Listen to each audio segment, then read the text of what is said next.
Hello everyone and welcome to our YouTube channel that is Rezangla education. और मैं नीलम आपकी botany teacher, और हम कंप्लीट करने वाले हैं अपना जेनेटिक्स चैप्टर। तो ये हमारे कुछ न्यूमेरिकल्स वाले सेशन अब कुछ थोड़े बहुत एक दो होने वाले हैं। तो पहला वाला होने वाला है पेडिग्री एनालिसिस। अब ये वो पेडिग्री है क्या? पेडिग्री जो डॉग्स को फूड डालते हैं, डॉग फूड, वो फूड नहीं है ये। पेडिग्री एनालिसिस क्या होता है या पेडिग्री चार्ट क्या होता है? पेडिग्री चार्ट वो होता है जिसमें डिफरेंट जनरेशन्स की इंफॉर्मेशन स्टोर रहती है। ठीक है, जैसे कि हमारे ग्रैंड पेरेंट्स, उनके बच्चे जो कि हमारे पेरेंट्स हो गए, ठीक है, और हम, तो ये तीनों जनरेशन्स में ट्रेड्स का, कैरेक्टर्स की क्या इंफॉर्मेशन पास हुई है एक जनरेशन से दूसरी जनरेशन में, इसको रिप्रेजेंट करने के तरीके को हम बोलते हैं पेडिग्री चार्ट। ठीक है, अब उसकी एनालिसिस करके हम कुछ क्या कह सकते हैं, कुछ फाइंड आउट करते हैं कि क्या चीज़ इनहेरिट हुई है, कैसे, किस में क्या डिजीज़ है, ये इससे हम पता लगाते हैं। तो what is pedigree analysis? Pedigree analysis क्या होता है, ये देखो। पेडिग्री एनालिसिस होता है ग्राफिकल रिप्रेजेंटेशन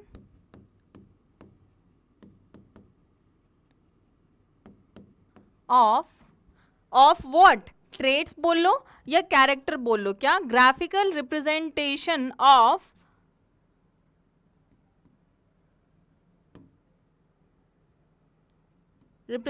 ऑफ ट्रेट्स और character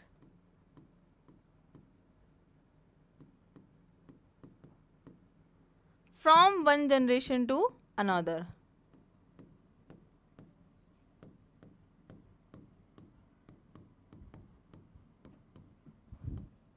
This is known as pedigree analysis. ठीक है, ये तो होता है पेडिग्री एनालिसिस। अब देखो, जब ग्राफिकल रिप्रेजेंटेशन हम करते हैं तो ग्राफिकल रिप्रेजेंटेशन बेसिकली आपके डेटा का इंटरप्रिटेशन या डेटा का रिप्रेजेंटेशन ईजी बनाने के लिए होता है, ताकि आप चीज़ों को ईजिली एक्सेस कर पाओ, ईजिली इंफॉर्मेशन निकाल पाओ उसमें से। अब इस काम को इजी बनाने के लिए हम क्या करते हैं, पेडिग्री चार्ट में हम करते हैं सिंबल्स का यूज़। जैसे कि अगर मैं इसकी एक एग्जांपल लूँ, फिजिक्स में हम पढ़ते हैं रेजिस्टेंस, है ना, ये पूरा रेजिस्टेंस लिखना, करंट लिखना, वोल्टेज लिखना, इसकी जगह हम क्या यूज़ करने लगते हैं? हम यूज़ करने लगते हैं सिंबल्स को, जो कि हमारे उस वर्क को, उन डायग्राम्स को बनाना ईजी कर देती है, उस चार्ट को, उस डेटा को रिप्रेजेंट करना ईजी कर देती है। सिमिलरली यहाँ पर भी आप यही करने वाले हो। आप यहाँ पर पे क्या करने वाले हो? आप रिप्रेजेंट करने वाले हो इसको सिंबल्स की फॉर्म में।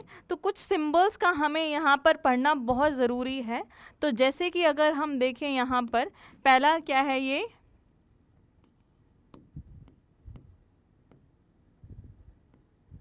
ठीक है,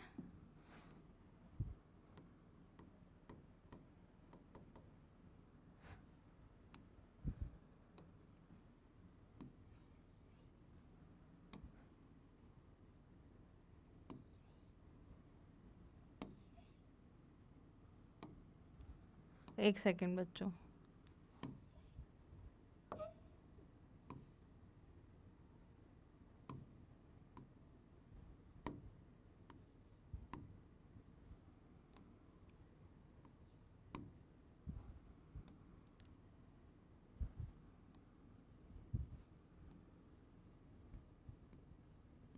देखो, ये क्या है? फीमेल। राउंड से हम फीमेल को क्या करते हैं? रिप्रेजेंट करते हैं। और स्क्वायर से हम रिप्रेजेंट करते हैं किसको? मेल को। ये क्या है? फीमेल है।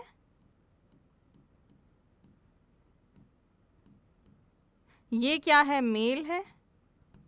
ठीक है, फीमेल के लिए आपके लिए एक ये सिंबल भी होता है। ठीक है, अब थर्ड की बात करें तो ये क्या होता है?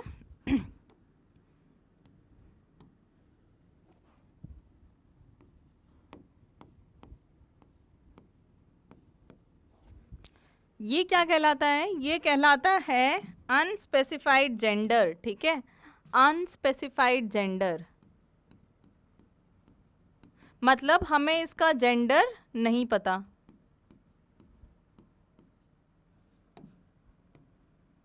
ठीक है, नेक्स्ट हम क्या पता कर लेते हैं यहाँ पर, ये आपके पास क्या है, ठीक है, और इनको आप क्या करो, फिल कर दो।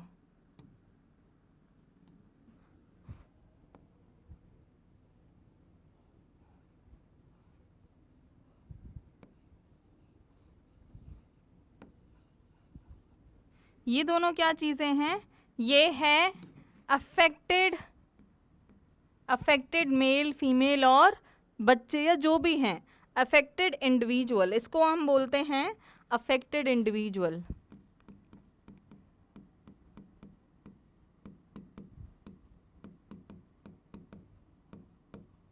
ठीक है, अब आपके पास एक और चीज़ आ जाती है जो कि क्या है, कैरियर। कैरियर मतलब जो कि डिजीज नहीं है जो लोग, बट वो क्या कर रहे हैं, उस डिजीज के लिए पर्टिकुलर जीन को कैरी कर रहे हैं। तो वो हम कैसे रिप्रेजेंट करते हैं, वो हाफ शेडेड होता है, मतलब ये एकदम डार्क शेड है बट वो हाफ शेड हम बना देंगे उसको रिप्रेजेंट करने के लिए, जैसे कि ये,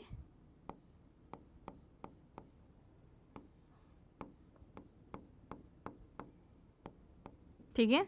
तो ये क्या है एक्चुअली, ये क्या है, कैरियर ऑफ द डिजीज,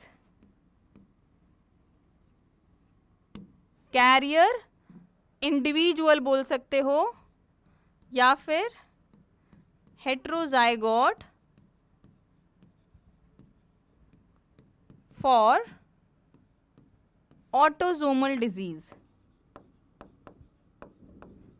अब मैंने यहाँ पर, आप बच्चों ध्यान से सुनते जाना, ये नहीं कि ये सिर्फ ऐसी सी सिंपल सी चीज़ है, सिंबल्स हैं बाद में याद कर लेंगे, ध्यान से अभी सुनते जाओ।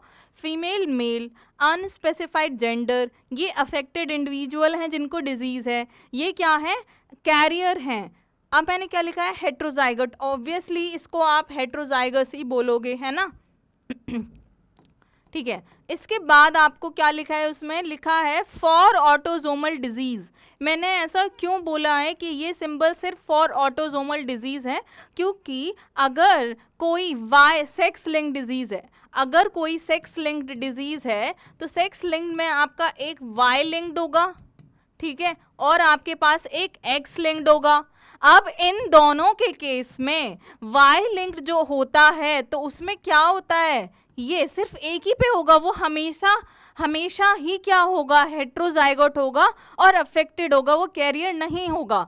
तो इसलिए हमने स्पेसिफाई किया है कि ये क्या है, ऑटोजोमल। और अगर मैं एक्स लिंक्ड की बात कर लूं तो उसके लिए रिप्रेजेंटेशन अलग से है, क्योंकि हम सेक्स लिंक्ड को रिप्रेजेंट करके नहीं बता सकते यहाँ पर।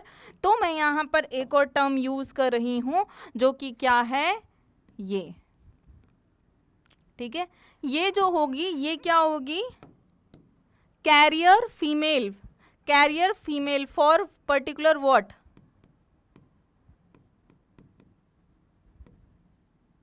For x linked disease,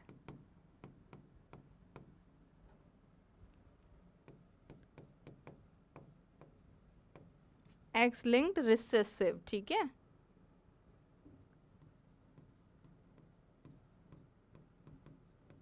next आपके पास क्या है, सेवेंथ। सेवेंथ आपके पास है क्या, अब पेरेंट्स की शादी होना, अगर मेल एंड फीमेल उनकी शादी हुई है तो हम इसको क्या बोलेंगे, मेटिंग या फिर मैरिज, इसको अपन बोलते हैं मेटिंग या फिर हम बोल देंगे मैरिज, ठीक है। ये रिप्रेजेंट क्या करता है, मेटिंग या मैरिज, ओके। चलो नेक्स्ट अपने पास एट्थ आ गई, क्या, एट्थ, ये ठीक है, शादी हो गई। अब ये क्या है, उनके बच्चे, ठीक है। तो ये क्या है, couple and there offspring, family.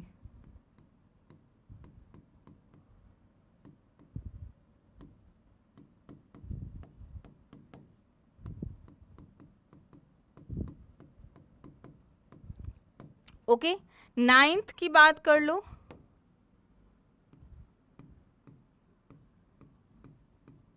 ये क्या रिप्रेजेंट करता है? कंसैंग्विनस मैरिज, मतलब मैरिज बिटवीन क्लोज रिलेटिव। ये क्या होती है? मैरिज बिटवीन को क्लोज रिलेटिव।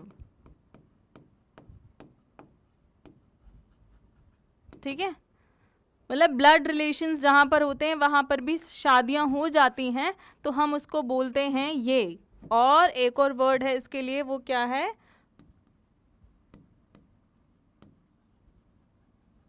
कंसैंग्नियस मैरिज। ठीक है, नेक्स्ट आपके पास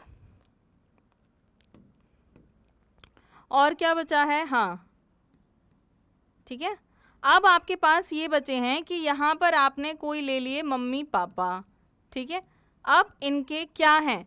देखो, ये होता है एक तरीका पूरी फैमिली बताने का। ठीक है, कपल एंड देयर, ये बच्चों एंड है, ठीक है, इसे याद रखना।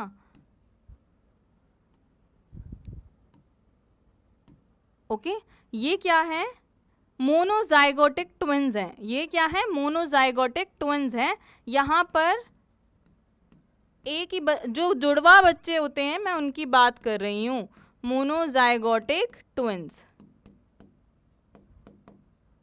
ठीक है, इनको हम बोलते हैं मोनोजाइगोटिक ट्विन्स। अब ये लड़कियां भी पैदा हो सकती हैं और क्या हो सकते हैं? लड़के भी पैदा हो सकते हैं। तो यहाँ पे दोनों तरीके के हमें बनाने होंगे, इसलिए हम थोड़ी सी जगह और ले लेते हैं ये। ठीक है, तो यहाँ पे आप पेरेंट्स बनाओ और ये बच्चे और ये क्या होंगे? ठीक है, अब 11th क्या है?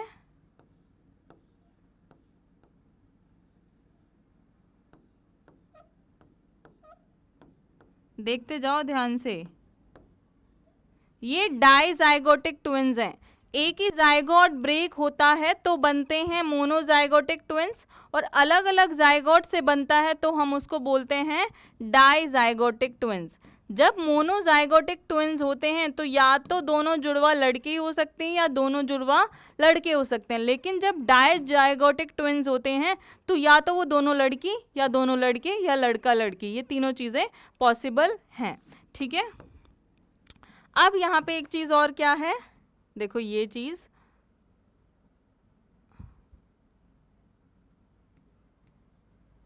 ट्वेल्थ, हाँ, इसको हम बोलते हैं प्रोबैंड। मतलब क्या है इसका? प्रोबैंड का मतलब ये है, सपोज कर लो यहाँ पे एक बच्चा आया और मैंने कहा चलो मैं पेडिग्री बनाती हूँ तुम्हारी फैमिली का, है ना, तो वो बच्चा मुझे बताएगा सारी जनरेशन के बारे में, अपने पहले की भी और अपने आगे की भी, या जो भी इंसान वो पर्टिकुलर है वो क्या हो जाता है? प्रोबैंड। ठीक है, अब 13th बात क्या होती है? इसको हम बोलते हैं स्टिल डेथ। इसको हम बोलते हैं स्टिल डेथ।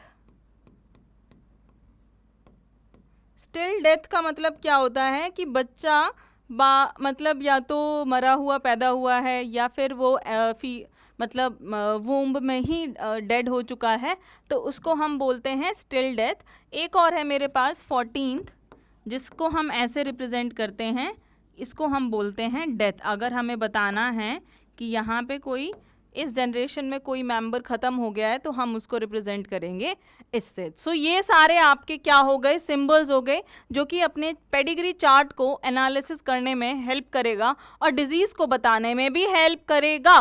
तो सारे फिर से एक बार फटाफट देख लो, फटाफट। सर्कल फीमेल, गोल गोल के बातें घुमा घुमा के करते हैं, ऐसा बोलते हैं लोग, तो लड़कियां की बातें घुमा घुमा के बोलती हैं तो फीमेल। ये स्क्वायर मेल। अब ये क्या है? इन दोनों से अलग है तो अनस्पेसिफाइड। ये फिल्ड अप हैं, अफेक्टेड इंडिविजुअल्स। ये सिर्फ कैरियर है, हाफ फिल्ड है। ये क्या है? Carrier female for particularly x linked recessive trait. ये क्या है? शादी हो चुकी है इधर। ये क्या है? कपल और उनके बच्चे। ये मैरिज बिटवीन क्लोज रिलेटिव्स। ये मोनोजाइगोटिक ट्विंस, ये डाइजाइगोटिक ट्विंस। ठीक है, और आपके ये क्या हो गया? प्रोबैंड। और ये दोनों डेथ के केसेस हैं, एक स्टिल डेथ, एक नॉर्मल डेथ। ठीक है, चलो आगे चलते हैं और मैं इन चीज़ों को कुछ को बताने वाली हूँ कि पैटर्न ऑफ इनहेरिटेंस, और ये चीज़ हम जो मैंने लिखी हुई है यहाँ पे ये अपन ऑलरेडी पढ़ चुके हैं। इन चीज़ों को हम ऑलरेडी पढ़ चुके हैं। क्या क्या कि ऑटोजोमल डिजीज़ क्या होती हैं, एक्स लिंक डिजीज़ क्या होती है, और वाई लिंक डिजीज़ क्या क्या होती हैं। जेनेटिक हमने क्या किया था, जेनेटिक डिसऑर्डर्स के अंदर Mendelian disorders and chromosomal disorders पढ़े थे। मेंडेलियन डिसऑर्डर्स में भी हमने autosomal, x link, sex link के अंदर एक्स एंड वाई लिंक पढ़ा था, और क्रोमोसोमल डिसऑर्डर्स के अंदर भी क्या होता है, same autosomal and sex link diseases हमने पढ़ ली थी। अब यहाँ पे ये सिर्फ हमने उसके एग्जाम्पल्स लिख दिए हैं। जैसे कि ऑटोसोम्स की बात करें तो 22 क्रोमोसोम वालों पे जो चीज़ हो रही है वो ऑटोसोमल, और जो 23 वाले के साथ हो रही है वो क्या हो गई है, सेक्स लिंक डिजीज। ठीक है, अब सेक्स लिंक में क्या आ जाती है, X linked and Y linked. Sex links में क्या, सेक्स लिंक्ड डिजीज में क्या आ गई, Y linked and X linked. अब वाई लिंक्ड के लिए एक पहली सी चीज आप पता कर लो कि अगर वाई पे कोई डिजीज वाला जीन प्रेजेंट है वाई क्रोमोसोम के ऊपर तो क्या होगा, तो अगर एक लड़का बनाना है तो उसके पास वाई क्रोमोसोम जाना ही चाहिए, है ना। तो ये डिजीज़ आपको सिर्फ कहाँ से कहाँ ट्रांसफ़र दिखेगी कि ये डिजीज़ सिर्फ मेल टू मेल ट्रांसफ़र हो रही है, सिर्फ मेल टू मेल ट्रांसफ़र होती है ना। क्योंकि अगर कोई लड़का बनाना है तो उसके पास वाई आना चाहिए, और अगर कोई वाई लिंक डिजीज़ है तो वो जब लड़का बनाएगी तो वो वाई क्रोमोसोम जाएगा और वो बीमारी पैदा करेगा। तो जब वाई टू मतलब लड़के में बीमारी हो रही है तो वो क्या हो रहा है, बेसिकली वहाँ पे male to male disease transfer हो रही है वाई लिंक्ड के केस में। मैं सिर्फ वाई लिंक की बात कर रही हूँ, ध्यान से सुनते जाओ, है ना। तो अब यहाँ पे क्या होता है, इसको हम बोलते हैं होलैंड्रिक, क्योंकि ये सिर्फ मेल टू मेल ट्रांसफ़र हो रही है। ओके, तो ये बात यहाँ पे ख़त्म हो गई। हाइपरट्राइकोसिस की एक इतनी अच्छी मतलब मुझे नहीं लग रहा था कि मैंने नहीं देखा था, ये रील पहले इंस्टाग्राम पे आई थी, दो हमें पता है कि हाइपरट्राइकोसिस क्या होता है, बट अगर आप इंस्टाग्राम बहुत ज़्यादा यूज़ करते हैं या यूट्यूब भी तो आपको एक सीरियसली एक रिसेंटली एक वायरल वीडियो क्लिप मिलेगी जिसमें एक बच्चा होता है नॉर्मल फैमिली में और उसको हाइपरट्राइकोसिस हुआ है जो कि वाई लिंक्ड रिसेसिव डिजीज़ है, वाई लिंक्ड डिजीज़ है। इसमें क्या होता है, बेसिकली बच्चे के मुंह पर पे एक्स्ट्रा मतलब बॉडी पर एक्स्ट्रा हेयर्स हैं, काइंड ऑफ मंकी में भी कम ही होते हैं, उससे ज़्यादा हेयर ग्रोथ बहुत हैवी नहीं है बट हेयर ग्रोथ लॉन्ग है काफ़ी, तो वो काफ़ी डिफरेंट दिखता है, इसी को हम बोलते हैं हाइपरट्राइकोसिस। और ट्राइकोम्स वर्ड आपने ज़रूर सुना होगा, प्लांट्स के केस में अपर एपिडर्मिस उसको फॉर्म करती है रूट्स में, ट्राइकोम्स जो जिसको हम बोलते हैं। प्लस TDF है, टेस्टिस डिटरमाइनिंग फैक्टर, ये भी एक वाई लिंक्ड डिजीज़ है। ठीक है, तो वाई लिंक को पता लगाना बहुत ही ईजी है, जो कि फीमेल्स को नहीं होएगी, सिर्फ मेल टू मेल वो बीमारी ट्रांसफ़र होएगी, और कोई भी फीमेल अफेक्टेड नहीं है, सिर्फ मेल अफेक्टेड है और मेल्स में ही वो बीमारी नेक्स्ट जनरेशन में जा रही है, तो वो हो जाएगा आपका वाई लिंक्ड वाला। ठीक है, अब यहाँ पे आ जाओ Y X linked and autosomal.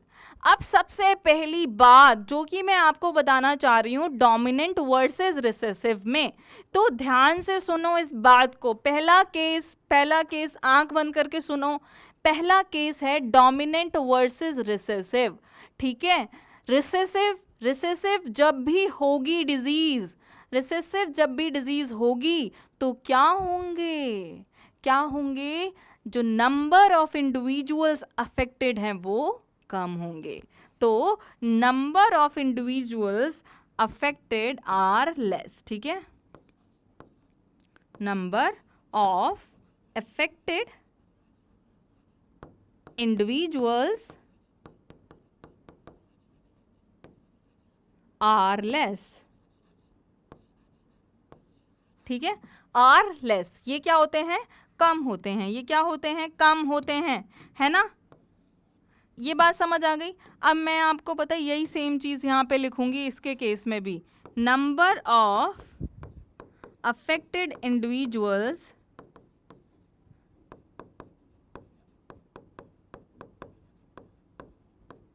are less होते हैं, कम होते हैं, ठीक है। वहीं पे अगर आप यहाँ पे देखोगे ना, यहाँ पे देखोगे इन दोनों केस में इसी सेम पैरेलल लाइन पर अफेक्टेड इंडिविजुअल्स क्या होंगे, यहाँ पर ज़्यादा होंगे डोमिनेंट में। सिंपल सी बात, अगर हम एक चीज़ देखें, सपोज कर लो एक पेरेंट है यहाँ पर पे ये, ठीक है। अब मैंने बोल दिया ये रिसेसिव डिजीज़ है, तो आपने एक पेरेंट ले लिया ये। अब बताओ यार, ये अगर ये बच्चे बनते हैं तो ये बीमारी नहीं होएगी, है ना। अगर ये बनता है तो भी बीमारी नहीं होएगी, है ना, और तब भी बीमारी ये हो सकती है, ठीक है। ये हो सकता है बीमार लड़का हो सकता है, but still number of affected individuals less हैं रिसेसिव के केस में। अगर यही डिजीज़ डोमिनेंट होती तो जिसके पास एक भी जीन चला गया सारे क्या हो गए, अफेक्टेड। हो गई बात ख़त्म, ये टॉपिक यहाँ पे ख़त्म। नेक्स्ट चीज़ है, नेक्स्ट चीज़ आपके पास है जो कि क्या है, डोमिनेंट के केस में जनरेशन स्किप नहीं होती हैं। रिसेसिव के केस में नंबर ऑफ इंडिविजुअल अफेक्टेड कम हो रहे हैं, तो जनरेशन्स में भी आपको कम देखने को मिलेंगे, कई बार नहीं भी देखने को मिलेंगे। तो skipping of generation, skipping of generations, ठीक है। यहाँ पे हमें स्किपिंग ऑफ जनरेशन्स मिलेंगी और यहाँ पर भी हमें स्किपिंग ऑफ जनरेशन्स मिलेंगी।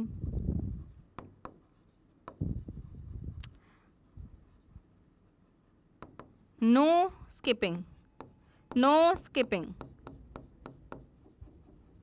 ठीक है, नो स्किपिंग। यहाँ पर पे भी नो स्किपिंग ऑफ जनरेशन, ठीक है। अब याद करते जाओ, recessive versus dominant, right hand dominant, left hand recessive. Dominant के बारे में पढ़ा, number of effective individuals are more, no skipping of generation. इधर क्या पढ़ा है कि number of affected individuals are less and skipping of generations, ठीक है, स्किपिंग ऑफ जनरेशंस। अब यहाँ पर एक चीज़ और ध्यान से सुनो बच्चों, यहाँ पर एक देखो, ये डिफरेंसेस आपके डोमिनेंट वर्सेस रिसेसिव थे, और मैं अब जो डिफरेंस बताने वाली हूँ वो सेक्स लिंक्ड वर्सेस क्या हैं, सेक्स लिंक्ड वर्सेस ऑटोसोमल, ठीक है। वो क्या होने वाले हैं, sex linked versus autosomal, autosomal versus sex linked, ठीक है। अब देखो यहाँ पे क्या होने वाली है, हाँ, यहाँ पर आपको क्रिस क्रॉस इनहेरिटेंस नहीं मिलेगी। यहाँ पे क्या होगा, criss cross inheritance. Criss cross inheritance होती क्या है वो किसी को पता नहीं है, तो ध्यान से दिमाग खोल के, दिमाग की बत्ती जला करके यहाँ पे आप सुन सकते हैं, नो क्रिस क्रॉस, ठीक है। दिमाग की बत्ती जलाओ, मेंटोस खाओ, दिमाग की बत्ती जला लो, आप कैसे भी जलाओ, चाहे जैसी मेंटोस खा के जलानी है जैसे भी, पर बत्ती जला के रखो कि क्रिस क्रॉस इनहेरिटेंस क्या होती है। क्रिस क्रॉस इनहेरिटेंस बेसिकली देखो यहाँ पे अब मैं समझा रही हूँ तो आपको यहाँ पर इस पॉइंट को समझना है, ठीक है। अगर मेल है, ठीक है, तो नेक्स्ट जनरेशन में वो डिजीज़ जानी चाहिए फीमेल को, अगर फीमेल है तो वो जानी चाहिए मेल को, ठीक है। जनरेशन कौन सी, 1, जनरेशन 2, जनरेशन 3, ये बात होती है क्रिस क्रॉस की, इसको हम बोलते हैं क्रिस क्रॉस। अगर ये ऐसा हो रहा है तो आप इसको बोलते हैं क्रिस क्रॉस, अगर ऐसा नहीं हो रहा है तो नो क्रिस क्रॉस। आपको एक्स लिंक डिजीज़ में क्रिस क्रॉस देखने को मिलेगा और ऑटोसोमल में आपको क्रिस क्रॉस देखने को नहीं मिलेगा। Now I hope how you will be going to solve the pedigree questions. तो let's start with our first question, that is this one. अब इसमें देखो, सबसे पहले आपको क्या करना है, क्वेश्चन पढ़ना है जिसमें हमें ट्रेस करनी है क्या, पेडिग्री में एक ट्रेट को ट्रेस करना है. Who is this? This is a male. Male is affected. Male क्या है? अफेक्टेड है. अब मेल यहाँ अफेक्टेड है. दूसरी जनरेशन में देखो बच्चे आए, तीसरी जनरेशन में देखो बच्चे हैं, चौथी जनरेशन में देखो बच्चे हैं, लेकिन कैसे भी हैं? अफेक्टेड हैं. No skipping of generation. And if there is no skipping of generation, that means it is a dominant trait. It is a dominant trait. So let's cross out these two. ठीक है, हमने इन दोनों को cross मार दिया क्योंकि यहाँ पे स्किपिंग ऑफ जनरेशन्स नहीं है. Now male to female, female to male, इसी जनरेशन को देख लें, इसको छोड़ देते हैं ना. इस बच्चे की आगे शादी नहीं हुई है तो इसकी जनरेशन को कैसे देखेंगे आगे? तो male to female, female to male and then male to female. So this is criss cross pattern. Criss cross pattern. ठीक है, plus no skipping of generation. ठीक है, no skipping of generation. So this shows that it is the dominant trait. Plus ये बताता है कि ये क्या है? एक्स लिंक्ड है. ये क्या है? X linked dominant trait. तो this is your answer. This is the answer of this question. ठीक है, नेक्स्ट क्वेश्चन यहां पर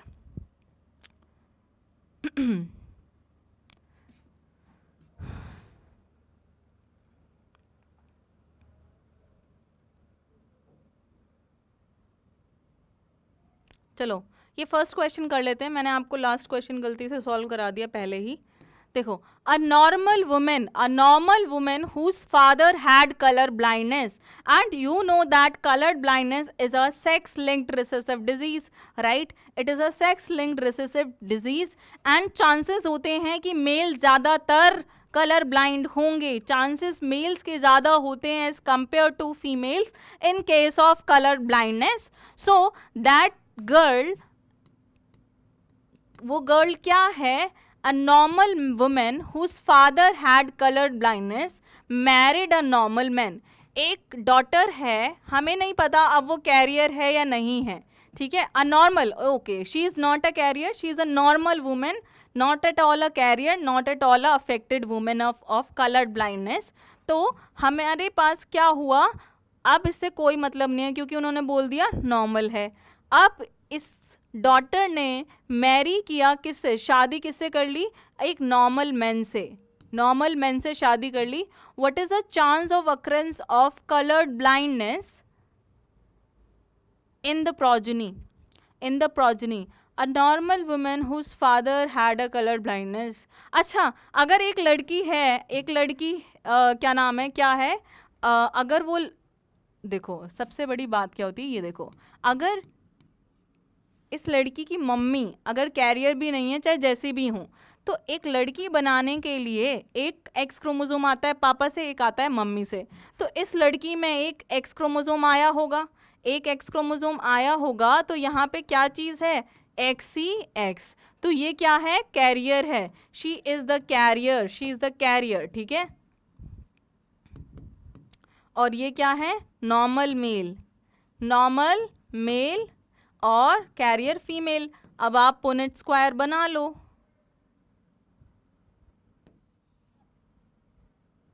पुनेट स्क्वायर बनाओ यहाँ पे फटाफट. इसके क्रोमोसोम क्या हो गए? XCX gametes. इसके क्या हो गए? X and Y. तो यहाँ पे रखो XY, यहाँ पे रखो X और ये. तो ठीक है, बनाते जाओ और जय माता दी बोलते जाओ. चलो ये हो गया. अब ये क्या है? Affected male. ठीक है, कैरियर फीमेल.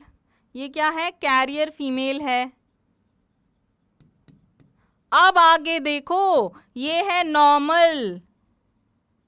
दोनों के दोनों कैसे हैं? नॉर्मल हैं. तो क्वेश्चन क्या है? Occurrence of coloured blindness in the progeny. Total बच्चे कितने थे? टोटल बालक बताओ. टोटल बच्चे 4. ठीक है, कलर ब्लाइंड एक ही होगा, ये वाला. ठीक है, एक. कैरियर एक. ठीक है, कैरियर एक फीमेल. मेल, और नॉर्मल बच्चे 2, ठीक है, नॉर्मल बच्चे 2। तो नंबर जो कलर ब्लाइंड होगा, कलर ब्लाइंड की परसेंटेज क्या होगी? एक बच्चा है कलर ब्लाइंड, तो आप बहुत समझदार हैं, इसके आंसर क्या आ जाएगा? 25%, 25%। तो आपका ये आंसर सही है, ठीक है। नेक्स्ट क्वेश्चन, ये वाला, मोड ऑफ इनहेरिटेंस। यहाँ पे कैसी मोड ऑफ इनहेरिटेंस है? Who is this? मेल। कैसे मेल है? अफेक्टेड हैं, ठीक है। अब ये मेल से फीमेल में भी गई है और इधर भी गई है, बीमारी तो इधर भी गई है ना। अब बताओ मुझे, क्या जनरेशन स्किप हुई हैं? क्या जनरेशन स्किप हुई है? देखो, इधर से इसमें भी गए, इसमें भी गए हैं, इधर से इस जनरेशन में भी आई है, इस जनरेशन में भी आई है ना। अब जब जनरेशन स्किप नहीं हुई तो क्या हो गया? ये क्या हो गया? ये डोमिनेंट अगेन।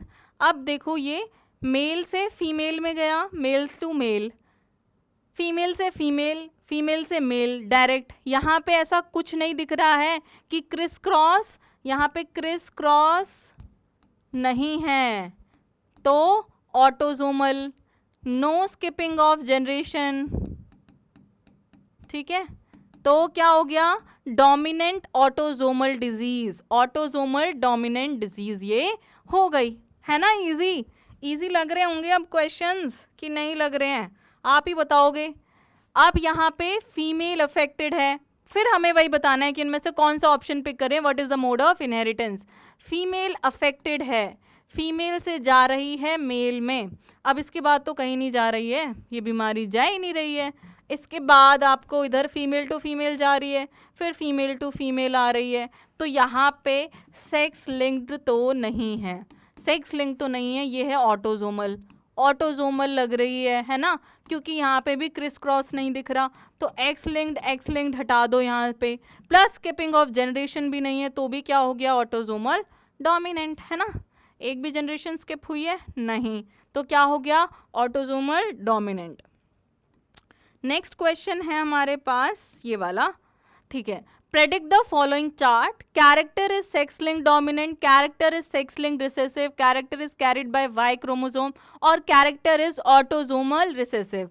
चलो फटाफट अपने दिमाग की बत्ती जलाओ और शुरू करो। She is a carrier, carrier of what? X linked, है ना, एक्स लिंक्ड रिसेसिव, यही तो बताया था इसके बारे में मैंने। डोमिनेंट में कैरियर का मतलब ही नहीं पैदा होता है, डोमिनेंट में तो एक भी जीन है तो भी वो क्या करेगा? एक्सप्रेस करेगा। रिसेसिव में ही अगर एक अलील रहता है तो वो कैरियर कहलाता है। इससे फीमेल में गया, ठीक है, और फिर female to male, male to female, criss cross दिख रहा है, क्रिस क्रॉस, है ना।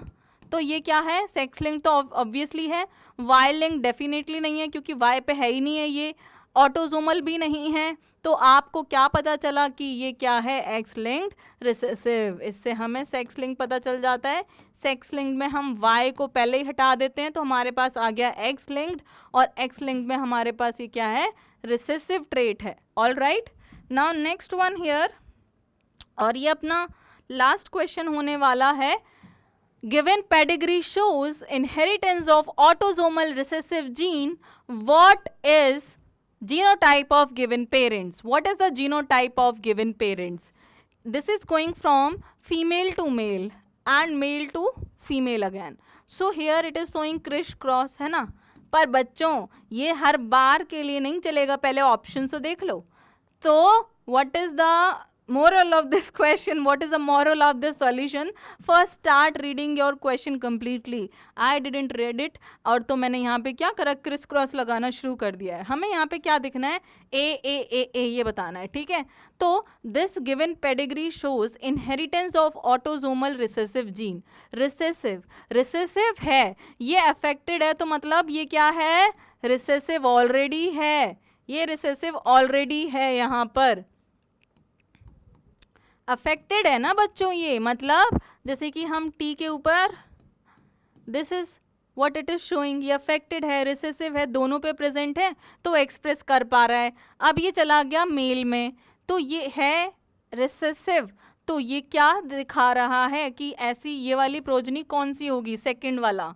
बताओ, पहला parent and second parent recessive है तो स्मॉल लेटर ही होगा, है ना। तो आपके पास इसी में ये सिर्फ शो कर रहा है और किसी में ऐसा है ही नहीं।